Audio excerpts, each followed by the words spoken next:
সুগন্ধি মরিচ চাষ করে বাজিমাত করেছেন সুনীল নামের এক কৃষি উদ্যোক্তা। তার বাগানের মরিচ যে একবার খাবে তার খেতে ইচ্ছে করবে বারবার। তাই তো স্থানীয়ভাবে ঘৃতকুমারী নামে পরিচিত সুনীলের এই সুগন্ধি মরিচের সুনাম এখন সবার মুখে মুখে। আমাদের বরগুনায় এই বোম্বাই মরিচের চাহিদাটা খুবই ভালো এবং খুবই সুস্বাদু। একবার যে নেয় সে বারবার আবার চায় এবং অনেক গন্ধ।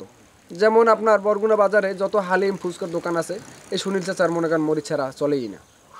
এবং এটা আপনার চাষ করে আমার সুনীল চাচা অনেক ভালো লাভবান হয়েছে। বাগানে তো আমি মরিচের পরিচর্যাই করি, কাজ করি, সব মাটি কাজ করি, মাছের ঘরে মাটি দিই, ধুল দিই, সার দিই, ঔষধ দিই, সব কিছুই আমি করি। এবছর বাগানে ফল আল্লাহ পাক ভালোই দিয়েছে, খুব ভালো দিয়েছে।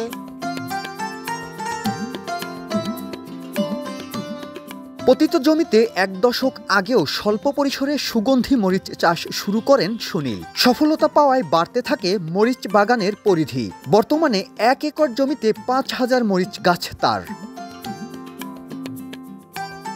প্রতিদিন নিপুণ হাতে যত্ন নেন মরিচ গাছের।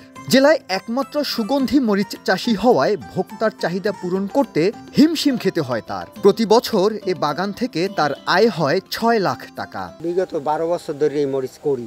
তাই আগে ছিল ছোট প্রসারে, এখন মনে করো বিশাল আকার করছি। এখন ৫-১০টা জমিতে দিছি, ১,০০০ গাছ লাগাইছি। আবার বাজারে ভালো টান আছে, বরগুনা বাজারে খাই ভালোই আছে এবং এতে আমার সংসার আদি তো চলে।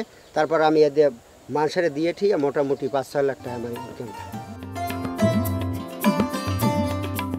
বরগুনা সদর উপজেলার সদর ইউনিয়নের হেউলুবুনিয়া গ্রামের বাসিন্দা সুনীল ১৯৮৬ সালে স্থানীয় বাঁশবুনিয়া মাধ্যমিক বিদ্যালয় থেকে এসএসসি পাশ করেন তিনি। এরপর কৃষিতেই মনোনিবেশ করেন এই উদ্যোক্তা।